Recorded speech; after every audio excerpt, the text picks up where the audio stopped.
I remember the exact moment everything inside me went quiet. It wasn't loud, it wasn't dramatic, it was just silence. The kind of silence that comes when you finally realize no one is coming to save you. I was standing in the middle of my living room, holding a letter in my trembling hands. The sunlight was pouring in through the window, warm and golden, but I felt cold, completely frozen. "I'm sorry, Millie. I can't do this anymore." That was the first line. 7 years. 7 years of love, sacrifice, dreams, reduced to a single page. My husband had left me. No explanation beyond vague words. No real goodbye. Just gone. And the worst part? I wasn't even surprised. Because deep down, I had felt it coming. The distance, the late nights, the empty conversations, the way he stopped looking at me like I mattered. But I ignored it. I always ignored it. Because I believed in us, even when he stopped believing in me. That was my biggest mistake. I used to be someone else once.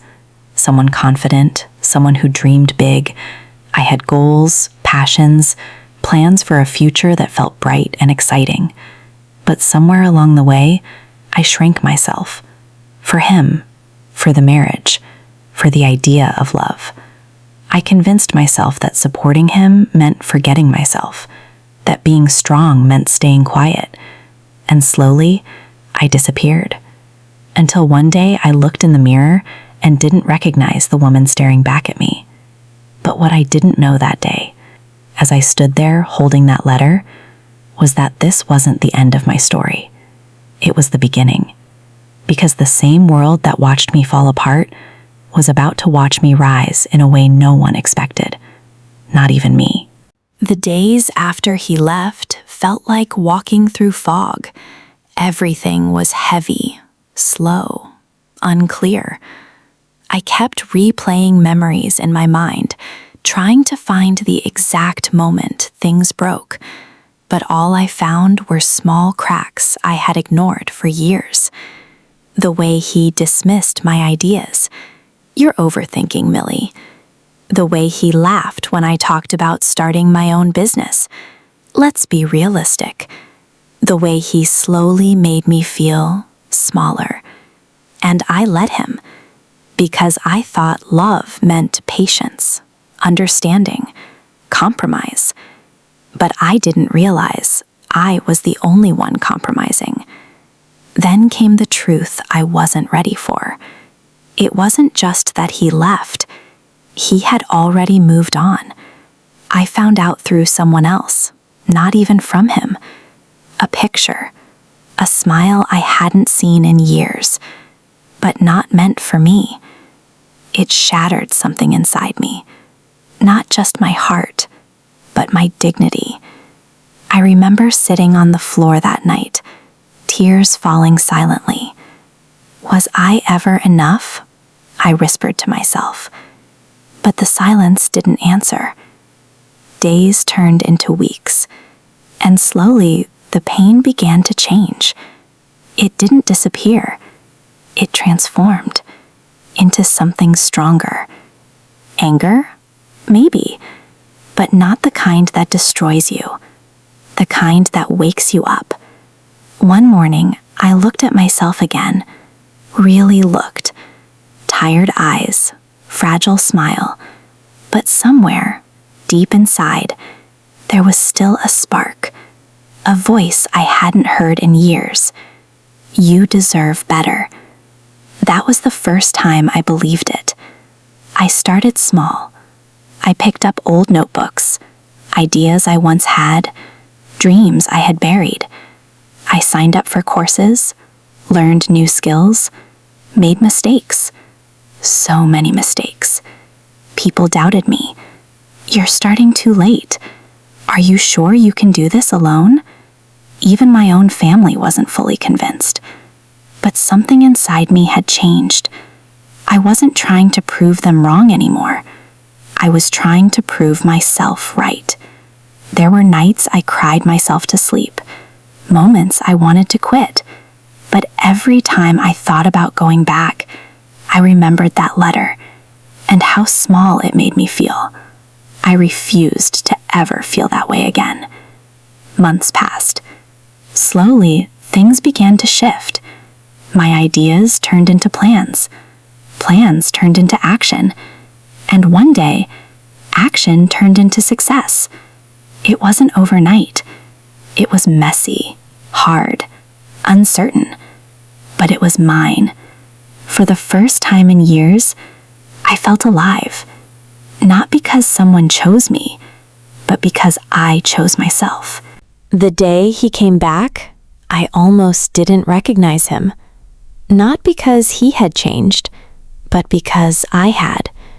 He stood at my door, hesitant, nervous. "Millie, can we talk?" His voice sounded softer than I remembered. For a moment, time felt like it paused. This was the man who once made me question my worth. The man who walked away without looking back.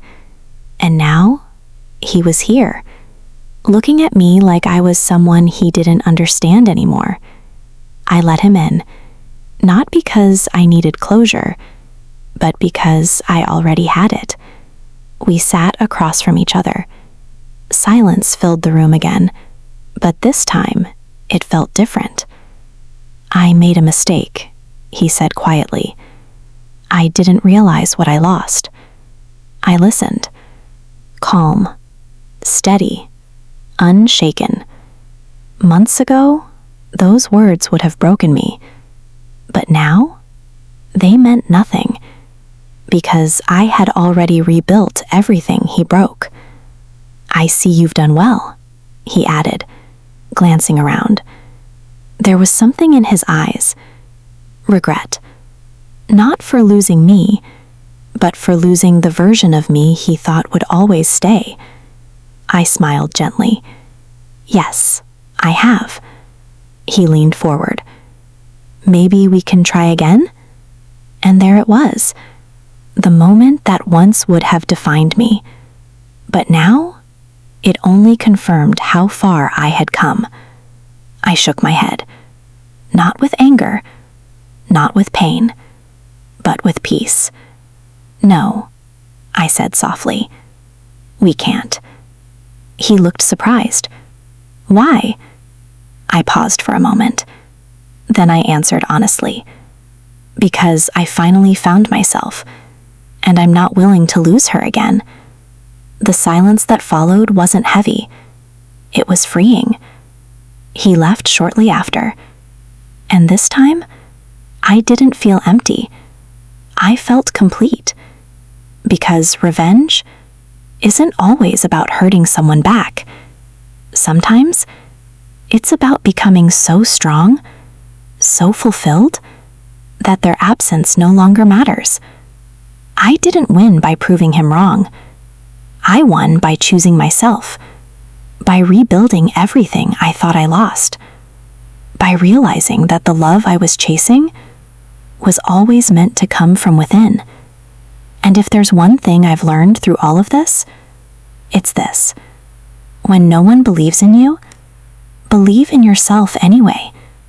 Because one day, that belief will become your power, and that power will change everything.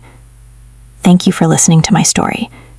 If you've ever been betrayed by those closest to you, know that you are stronger than the pain. Drop a comment below. I read every single one. And remember, keep blooming. If you like my story, like the video, subscribe to the channel, and share it.